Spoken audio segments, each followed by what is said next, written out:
नमस्ते my dear children. बेटा आज के अपने इस क्लास के अंदर, अपने सेशन के अंदर जो मैं क्वेश्चन करने जा रहा हूँ वो बहुत इंपॉर्टेंट, बहुत ही बड़ा क्वेश्चन है वाला।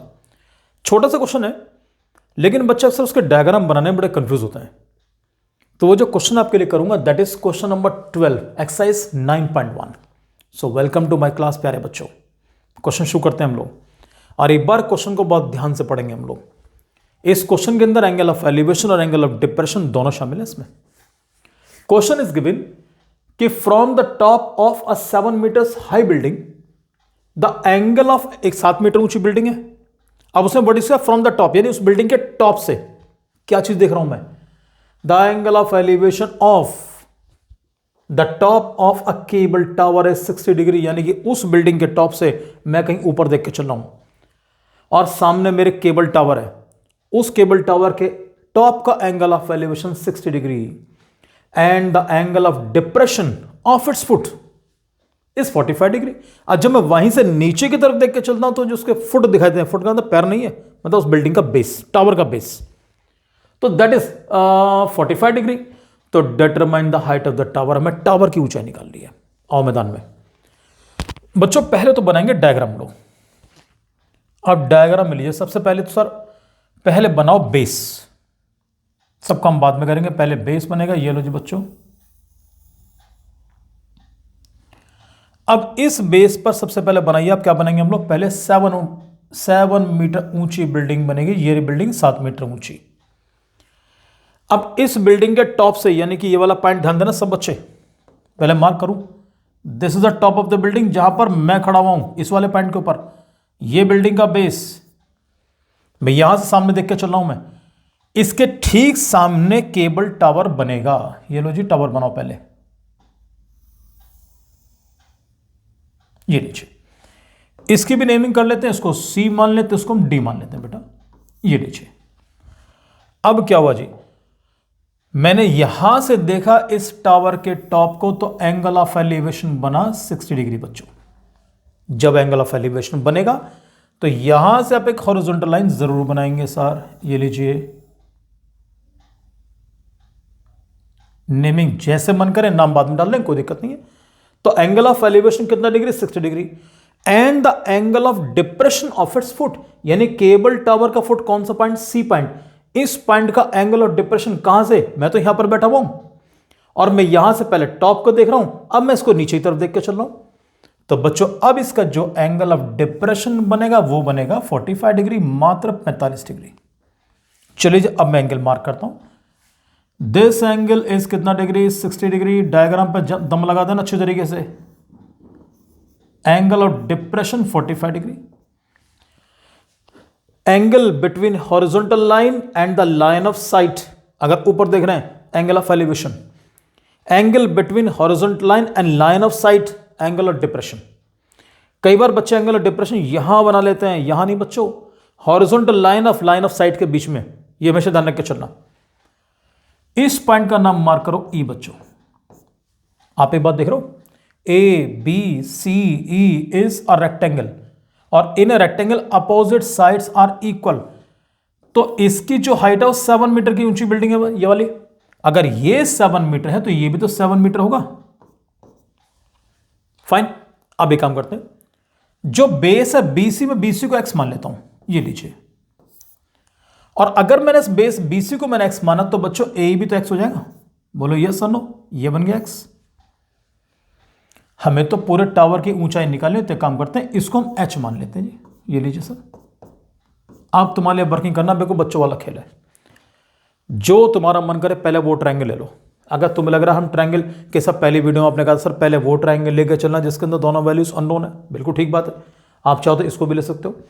लेकिन नीचे वाले ट्रायंगल मुझे खास बात नजर आ रही है यार, ये 45 डिग्री, तो ये भी तो 45 हो गया, ऑल्टरनेट इंटीरियर एंगल्स।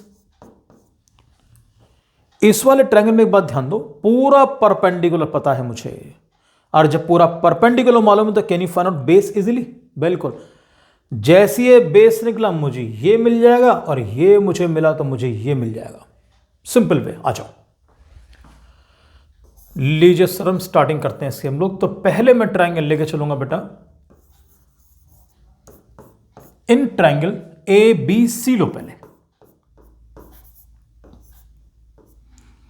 और ABC में I am going to apply, बेटा थोड़ा यहां लिख के चलूंगा मैं, tan theta is equal to perpendicular upon base, तो perpendicular AB and which is the base, base कौन सा हमारा BC। थीटा कितना डिग्री बच्चों, what is the value of theta this time, this is 45 degree, ये लीजिए tan 45 डिग्री, ओहो 45 की तरह ही लगना चाहिए, ये लीजिए। What is AB, AB is given 7, what is BC X, the value of tan 45 it's 1 is equal to 7 upon x, cross multiplication, x बन जाए x, so I am getting x is equal to 7। जैसे तुम्हें x 7 मिल गया, ये तुम्हें 7 मिल गया बच्चों, तो समझ जाओ ये भी 7 हो गया। आओ मैदान में, अब ट्रायंगल दूसरा लेके चलेंगे हम लोग।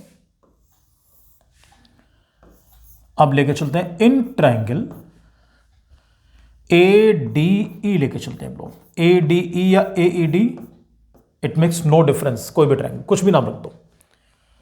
यहां लो भैया tan 60 डिग्री, या पहले लिखो tan theta is equal to perpendicular upon base, perpendicular DE base AE, तो लिख के चलो भैया DE अपॉन AE, ये लीजिए सर। बच्चों थीटा कितना degree, theta is given 60 degree this time. What is DE H, what is AE X। अभी X से लिख के चलो, एकदम डायरेक्ट वैल्यू पुट मत करना, बहुत कूल माइंड, आराम से। What is the value of tan 60, this is given √3।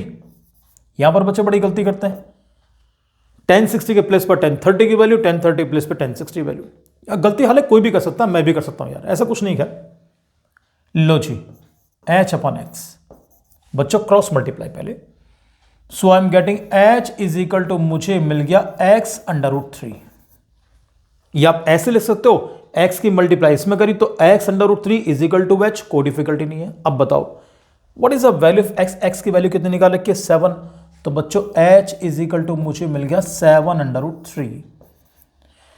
बच्चे कहते हैं सर हमारा आंसर मैच नहीं कर रहा, मैच यूं नहीं कर रहा भैया, अभी तो तुम्हें नीचे वाला पे तो जोड़ना है, हमें तो बिल्डिंग की ऊंचाई निकालनी है पूरी।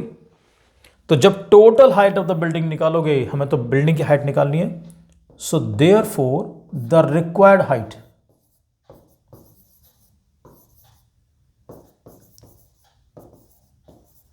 बिल्डिंग की नहीं सॉरी टावर की हाइट निकालनी है, required height of the tower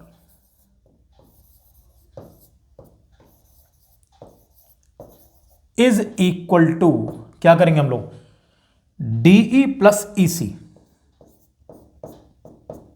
DE plus EC। What is the value of DE, क्या निकाला हम लोगों ने अभी, H की वैल्यू कितनी आई है 7√3, and what is the value of EC, EC कितना 7, यहां से 7 कॉमन निकालो, ये मिला 7, अब जो कॉमन निकालूंगा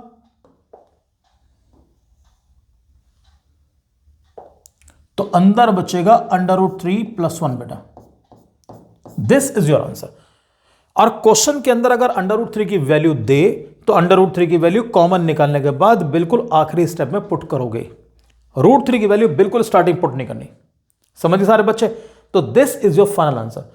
अच्छा कई बार मैंने एक चीज देखी है बच्चों, मैंने वर्किंग करते हुए, जैसे यहां कई बार प्लस का साइन है, चलो कई बार क्या उसने कहा जी माइनस साइन दे दिया बीच में, ऐसे उसने कहा जी 7√3 - 7, तो बच्चे क्या करते हैं, उन्होंने कहा अच्छा 7√3 - 7, उसने कहा भाई 7 7 काट दिया, +7 और -7। कुछ बच्चों मैंने गलती करते हुए देखा है, मैंने पूछा आंसर क्या रहा, उन्होंने कहा √3, कभी भी नहीं। तरीका वही है, हम लोग छोटी क्लास में पढ़ चुके हैं, हम लोग कॉमन निकालते हैं, कॉमन निकाल के तब आंसर निकालेंगे। तो इसका आंसर ये कभी नहीं होगा, यहां पर भी आप 7 कॉमन निकालेंगे बेटा, अंदर बचेगा √3 - 1। This will be the way to solve it. किसी क्वेश्चन में अगर ऐसा है तो गलती को बच्चा नहीं करेगा। इसको मिटाता हूं, कभी कंफ्यूज हो आप लोग कि सर ये कहां से लिया, इसको उठा के लीजिए बच्चों। तो this is your final answer. इसके बाद आपसे मिलूंगा मैं नेक्स्ट वीडियो के अंदर। एक रिक्वेस्ट मेरी आपसे हो रहा है बेटा, जब एनसीईआरटी के अंदर कुछ सॉल्व एग्जाम्पल बड़े अच्छे हैं, जब तुम एनसीईआरटी के सॉल्व एग्जाम्पल्स करोगे तो उसका डायग्राम देख के चलना केवल, और क्वेश्चन देख के चलना, वर्किंग बिल्कुल देख के नहीं चलोगे, वर्किंग तुम्हारी अपनी होनी चाहिए। अपनी वर्किंग को तुम बहुत आसानी से बढ़िया से कर सकते हो, उनसे बढ़िया कर सकते हो बुक वालों से। Clear children? So thank you very much and God bless you प्यारे बच्चों।